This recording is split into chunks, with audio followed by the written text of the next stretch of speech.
Welcome back to my channel mga paps, Battery PH. So ayun nga guys, bumili ako ng bagong battery tester. Ayan, malaki siya. Unbox natin guys to para maipakita ko sa inyo ng dahan-dahan lang. So ayan, na-unbox ko na. Kumuha lang ako dito ng blade para mahiwa-hiwa ko siya. Wala kasi akong gunting. So ayan, tinatanggal ko na yung pinakasupot. Ayan, ang ganda ng box na ito, kulay black. Ayan, ang laki. Syempre galing China to guys. So ayan o, ang ganda, ang laki. Isa sa mga nagustuhan ko kung bakit itong battery tester na to yung binili ko. Malaki siya. Yung LED screen niya malaki.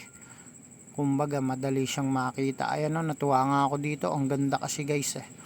Ito user manual niya. Wow. Okay naman yung dating battery tester ko, nagagamit ko naman siya ng maayos. Pero bumili na rin ako nito.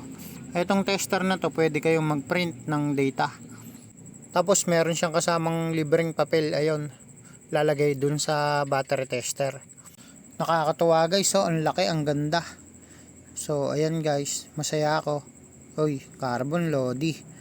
So ituturo ko sa inyo guys kung paano gamitin itong battery tester na to, para may idea lang din po kayo. Halos same lang din naman siya ng paggamit dun sa isang tester ko. So eto guys, gabi na, medyo kinatikot-katikot ko muna to kanina. So medyo familiar na ako. So ayan guys, yung brand name niya. Ayan. Ayan guys, oh. Ang laki talaga nito. Di naman siya masyadong mabigat. Ang ganda talaga nito guys, oh. Ginamit-gamit ko na to kanina eh. Talagang ang ganda niyang gamitin. So ayan, may mga nakasulat dyan. Tapos dito meron siyang lagayan ng battery para to sa date and time, sa memory, para nakasave yung date and time. Kumbaga kahit hindi nakakonect sa battery, nakatama pa rin yung oras tsaka yung date. Ayan guys, tapos eto meron siyang yung sinasabi ko sa inyo, yung printer. Ayan nga pala yung mga battery ko dito, testing natin. Kumuha lang ako ng dalawa. Ayan yung mga pinacharge. Itong Yokohama pinacharge to. Lobat na lobat to kaninang maga. So hindi pa to full charge. Charge ko pa siya bukas. Testingin lang natin gamit itong battery analyzer. So ayan, tap lang natin sa positive and negative terminal ng battery. Isa nga pala sa nagustuhan ko dito, itong clamp. Ayan, stainless siya. Yung isa kasong tester ko, plastic, nababasag po yun. Palagi na lang nababasag. Nakailang palit na ako nun eh, nababasag guys eh. So ito hindi mababasag to. Sana original na stainless para hindi rin siya kakalawangin, di ba? Ito nga pala, meron siyang 12 volts saka 24 volts. Pwede mo siyang i-test yung 24 volts, pero usually naman mga 12 volts lang yung battery dito. Ayan, okay lang natin. Ito yung sinasabi ko sa inyo guys, may nakalagay siyang yung date. Hindi ko pa pala nababago yung date. Ayan o. Papakita ko na rin sa inyo kung paano baguhin para mas mahaba yung video. Hehe. Pero tuturo ko sa inyo kung paano gamitin itong battery analyzer na to. Halos pare-parehas lang naman yung paggamit ng battery analyzer kapag napapanood ko sa internet. Ayan, binabago-bago ko lang. Ang alam ko lang sa pag-check ng battery, tatlong settings. Yung CCA, JIS, tsaka yung GB.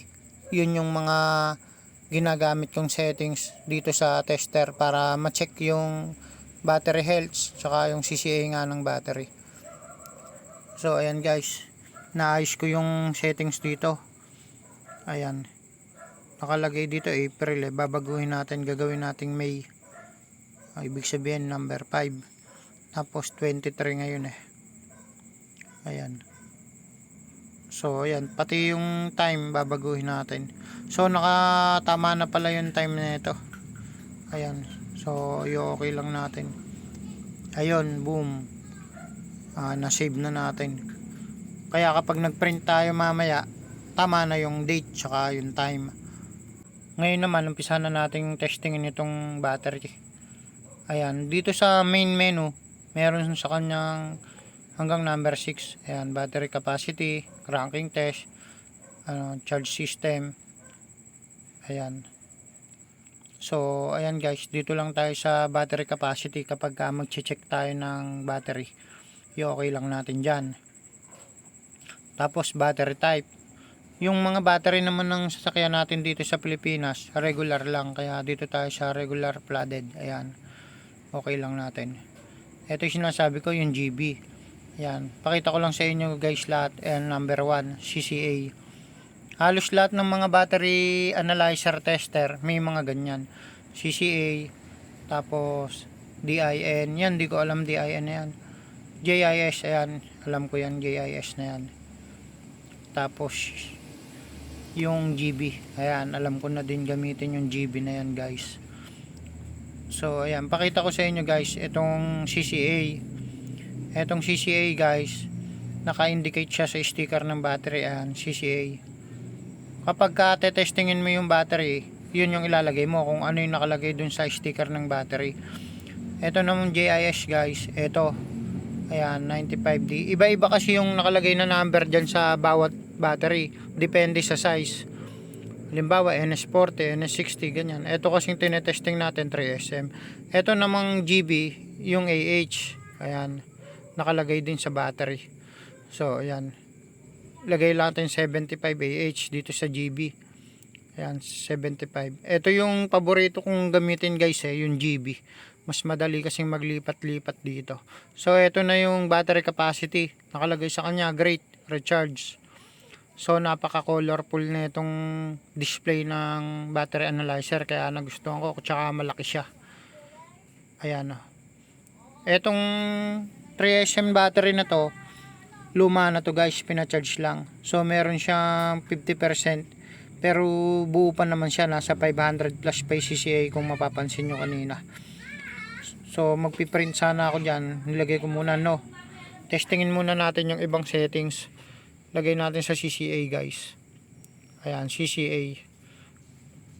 Kailangan kasi guys tama yung settings ng tester nyo dun sa battery na i-check natin, para accurate yung resulta. So ilagay natin dito 600 CCA yung battery na Yokohama 3SM.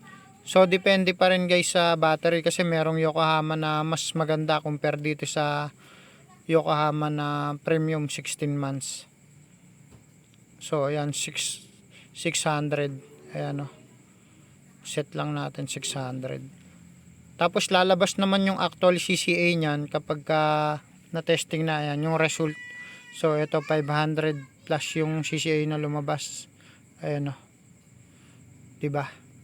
So okay pa yung battery na to. Sa mga 2SM, 3SM battery, kapag ang CCA nasa 500 pa pataas, okay pa po yun. Ngayon kapag mga diesel engine po yung papaandarin nyo, mas mainam na yung battery nyo 600 pataas. So good na good pa po yun. Kaya lang naman sa kanya nakalagay great recharge, kasi nga lobat na lobat pa kasi yung battery nito, hindi ko pa siya na-full charge. Bukas kakargahan ko pa to maghapon. Ito naman JIS, ito yun guys, yan, 95D31. Kapag ka JIS, makikita nyo dyan yung ano, parang ito yung battery type guys ng battery.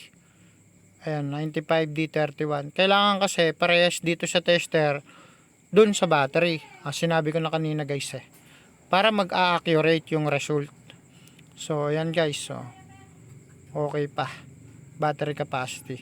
Hindi mo kasi siya pwedeng taasan yung settings tapos yung battery na i-check mo maliit lang. Kagaya halimbawa nito pang 3SM yung settings ng tester, pero yung itetest mo naman yung maliit na battery, ang lalabas na result dito sa tester natin, ano siya po, replace na. So ito try natin guys mag-print. Mamaya na pala. Subukan muna natin i-check yung isang battery na sira. So ito guys, meron akong battery dito na sira. So pakita ko sa inyo guys. Ang kagandahan dito kasi sa battery analyzer, kahit makita mo na maganda pa yung voltage, halimbawa ito, pakita natin, ayan, 12 volts. Yung voltage niya kasi nasa 12 volts pa mahigit. Akala ng iba kapag mataas pa yung voltage, buo pa yung battery. Ito kagaya nito 12.5, o di ba mataas pa.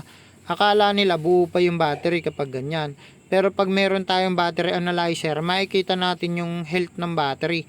So eto, dito tayo sa JIS kasi wala namang ibang nakalagay dito kundi yung battery type, 75D23. Alang kagaya niya, no, may mga nakalagay na ibang number. So magagamit pa rin natin yung tester na to, guys. Walang ibang nakalagay dyan, guys, So dito, etong battery type lang ang ilalagay natin dito. So kailangan tama para accurate yung resulta. 75D23. So ayan, guys, dito tayo sa JIS nagpunta. Ayan. So testingin natin, guys. So ayan, guys, so napaka colorful, namumula. Suggest replace. Yung health ng battery 7% na lang. 137 na lang yung CCA na natitira, kaya hindi na makapagpa-start. Yung charge niya 72% dahil nga 12.5 pa yung battery. Kumbaga high voltage, low current. So magpiprint tayo, guys, print natin, testing. Tantararan. May ilalagay pa pala dito, guys, na BIN. Siguro for the record to, para kung gusto mong i-review yung data, makikita mo siya. So pinrint ko na lang, guys. Sa mga susunod na video ko na lang siya pag-aaralan. Etong video na to for demo purpose lang naman to, guys, So ayan, na-print na, guys. Ayan, guys. So ayan, tanggalin na natin. Mahirap tanggalin pag isang kamay lang, guys. Nahirapan ako dito kanina. Hawak ko kasi yung camera sa kanang kamay ko. So kinaliwa ko siya. So ayan, guys, pwede nating ibigay ito sa customer. Ayan yung health ng battery, 7% na lang. Ayan. Actually, pwede naman nilang picturean na lang yung result, pero gusto ko rin kasi na merong ganitong tester. Ito yung date, guys, so makikita rito yung date. So magagamit ko naman ito, guys, sa aking business. Kung gusto mo rin ng ganitong klaseng charger ng battery tester, ilalagay ko yung link sa description box para kapag gusto mo mag-order, click mo lang yon. Tapos kung bago ka lang dito sa aking YouTube channel, ako po ay gumagawa ng mga video content tungkol sa battery ng mga sasakyan. Mag-subscribe ka na, click mo na rin yung notification bell para lagi kang updated kapag nag-upload ako ng bagong video. Ang location ko, guys, Nueva Ecija, Cabiao. Hanapin nyo lang po Enteng Battery Center. Ako nga pala si Enteng. So yun lang, guys, maraming salamat po. Sana po yung nakatulong.